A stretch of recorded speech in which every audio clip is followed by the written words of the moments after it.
नमस्कार मित्रांनो, तू ही रे माझा मितवा या मालिकेच्या 23 सप्टेंबरच्या भागात आपल्याला पाहायला मिळणार आहे. आजीने दरवाजा बंद करून घेतलेला असतो आणि सगळे बाहेर दरवाजाच्या बाहेर असतात आणि ते सगळे म्हणत असतात, आजी दार उघड, आजी दार उघड. परंतु आजी काही दार उघडतच नसते.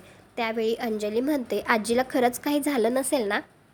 त्या सगळ्यांना आजीची खूपच जास्त काळजी वाटत असते. त्यावेळी मामा म्हणतो, मला असं वाटतंय की आपण दार तोडायला पाहिजे. दार तोडून ते सगळे आतमध्ये येतात. त्यावेळी आजी गुपचूप बेडवरती पडून असते. सगळे आजी उठ असं म्हणत असतात, परंतु आजी काही उठतच नसते. त्यावेळी वल्लरी म्हणते, या एका मुलीमुळे या घराला अजून काय काय आणि किती सहन करायला लागणार आहे काय माहिती.